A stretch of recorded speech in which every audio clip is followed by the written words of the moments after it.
ಸ್ನೇಹಿತರೆ, ಇವತ್ತು ನಾವು ದಕ್ಷಿಣ ಭಾರತದ ಅತ್ಯಂತ ಶಕ್ತಿಶಾಲಿ ಹಾಗೂ ಬುದ್ಧಿವಂತ ರಾಜ್ಯ ಇಮ್ಮಡಿ ಪುಲಕೇಶಿ ಬಗ್ಗೆ ನೋಡೋಣ. ಇವರ ಆಡಳಿತ ಕಾಲ 610ರಿಂದ 642. ದಕ್ಷಿಣ ಭಾರತ ಇತಿಹಾಸದಲ್ಲಿ ಯುದ್ಧಗಳು ಮತ್ತು ಸಾಮ್ರಾಜ್ಯ ವಿಸ್ತರಣೆಯ ಕಾಲವಾಗಿತ್ತು. ಅವರು ಹಲವಾರು ರಾಜ್ಯಗಳೊಂದಿಗೆ ಯುದ್ಧ ನಡೆಸಿ ಚಾಲುಕ್ಯ ಸಾಮ್ರಾಜ್ಯವನ್ನು ಅತ್ಯಂತ ಬಲಿಷ್ಠ ರಾಜ್ಯವನ್ನಾಗಿ ಮಾಡಿರ್ತಾರೆ. ಪುಲಕೇಶಿಯ ತಂದೆ ಅಂದರೆ ಕೀರ್ತಿವರ್ಮನ್ ಸತ್ತ ನಂತರ ಪುಲಕೇಶಿ ಇನ್ನೂ ಚಿಕ್ಕವರಿರ್ತಾರೆ. ಅದಕ್ಕಾಗಿ ಅವರ ಮಾವ ಅಂದರೆ ಮಂಗ್ಲೇಶನಿಗೆ ತಾತ್ಕಾಲಿಕವಾಗಿ ಆಡಳಿತ ನಡೆಸಬೇಕಾಗಿ ಬರುತ್ತೆ.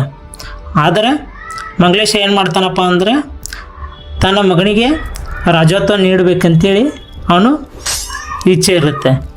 ಅದಕ್ಕಾಗಿ ಪುಲಕೇಶಿ ಮತ್ತು ಮಂಗ್ಲೇಶನ ನಡುವೆ ಗೃಹ ಯುದ್ಧ ನಡೆಯುತ್ತೆ.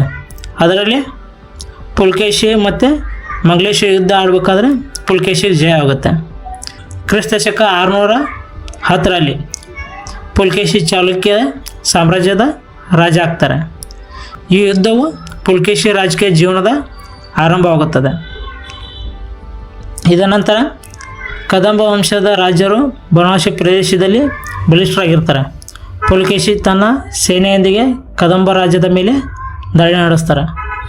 ಅದರಲ್ಲಿ ಕದಂಬರು ಸೋತು ಬನವಾಸಿ ಚಾಲುಕ್ಯ ರಾಜ್ಯಕ್ಕೆ ಬರುತ್ತೆ. ಇದರಿಂದ ಚಾಲುಕ್ಯರ ಶಕ್ತಿ ಕರ್ನಾಟಕದಾದ್ಯಂತ ವಿಸ್ತರಣೆ ಆಗುತ್ತೆ.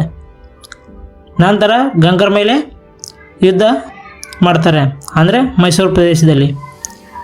ಪಶ್ಚಿಮ ಗಂಗವಂಶ ಮೈಸೂರು ಭಾಗದಲ್ಲಿ ಆಡಳಿತ ನಡೆಸ್ತಾರೆ. ಪುಲಕೇಶಿ ಗಂಗಾ ರಾಜ್ಯದ ಮೇಲೆ ದಾಳಿ ನಡೆಸ್ತಾರೆ. ಗಂಗರು ಚಾಲುಕ್ಯರ ಅಧೀನಕ್ಕೆ ಬರ್ತಾರೆ. ನಂತರ ಗಂಗರು ಚಾಲುಕ್ಯರಿಗೆ ಮಿತ್ರರಾಗಿ ಮುಂದುವರಿತಾರೆ. ಇದು ಪುಲಕೇಶಿಯ ರಾಜತಾಂತ್ರಿಕ ಜಯ ಆಗಿರುತ್ತೆ. ತದನಂತರ ಕಂಕಣ ಮೇಲೆ ಅಂದರೆ ಲಾತ್ ಪ್ರದೇಶದ ಮೇಲೆ ಯುದ್ಧ ಮಾಡ್ತಾರೆ. ಇದು ಗುಜರಾತ್ದಲ್ಲಿದೆ. ಇದು ಪುಲಕೇಶಿ ಈ ಪ್ರದೇಶಗಳ ಮೇಲೆ ದಾಳಿ ನಡೆಸಿ ಕೊಂಕಣ ಮತ್ತು ಲಾತ್ ಪ್ರದೇಶಗಳನ್ನು ಚಾಲುಕ್ಯ ಸಾಮ್ರಾಜ್ಯಕ್ಕೆ ತಗೊಳ್ತಾರೆ. ಅರಬ್ಬಿ ಸಮುದ್ರ ವ್ಯಾಪಾರ ಮಾರ್ಗಗಳ ಮೇಲೆ ನಿಯಂತ್ರಣ ಹೊಂದ್ತಾರೆ. ಉತ್ತರ ಭಾರತದ ಮಾನ್ ರಾಜ್ಯ ಅಂದರೆ ಹರ್ಷವರ್ಧನ ತನ್ನ ಸಾಮ್ರಾಜ್ಯವನ್ನು ದಕ್ಷಿಣಕ್ಕೆ ವಿಸ್ತರಿಸಬೇಕಂತೇಳಿ ಬಯಸ್ತಾರೆ. ಅದಕ್ಕೆ ಇವರು ನರ್ಮದಾ ನದಿ ತೀರದಲ್ಲಿ ಯುದ್ಧ ಮಾಡ್ತಾರೆ. ಹರ್ಷನ ದೊಡ್ಡ ಸೇನೆಯ ವಿರುದ್ಧ ಶಕ್ತಿಯುತವಾದ ಯುದ್ಧ ನಡೆಸ್ತಾರೆ.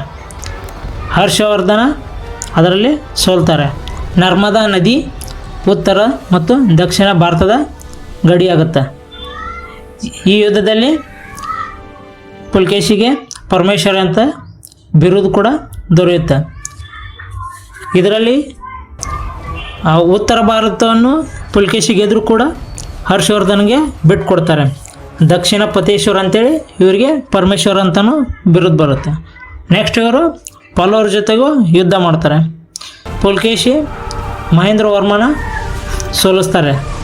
ತದನಂತರ ಏನಾಗುತ್ತೆ, ಸುಮಾರು ಕ್ರಿಸ್ತಶಕ 642ರಲ್ಲಿ ಪಲ್ಲವರು ಬಾದಾಮಿಯನ್ನು ಆಕ್ರಮಣ ಮಾಡ್ತಾರೆ. ಈ ಯುದ್ಧದಲ್ಲಿ ಪುಲಕೇಶಿ ಸಾವನ್ನಪ್ತಾರೆ. ಹೆಂಗಿತ್ತು ಅಂದರೆ ಶಕ್ತಿಶಾಲಿ ಕುದುರೆ ಸೇನೆ ಇತ್ತು ಅವ್ರ ಹತ್ರ, ಉತ್ತಮ ಯುದ್ಧ ತಂತ್ರ, ಪ್ರಾಂತಾಧಿಪತಿಗಳ ಸಹಕಾರ, ಗಡಿಭಾಗದ ರಕ್ಷಣೆ. ಪ್ರಮುಖವಾಗಿ ಹೇಳಬೇಕು ಅಂತಂದರೆ ಇವರು ನೌಕಾಪಡೆಯ ಮೊದಲನೇ ರಾಜ್ಯ ಆಗಿರ್ತಾರೆ. ಅಂದರೆ ನೌಕಾಪಡೆಯ ಪಿತಾಮಹ ಅಂದರೆ ಅದು ಪುಲಕೇಶಿನೇ. ಇವರು 1500 ವರ್ಷಗಳಿಂದನೇ ಯುದ್ಧ ನೌಕೆಗಳನ್ನ ರೆಡಿ ಮಾಡಿರ್ತಾರೆ.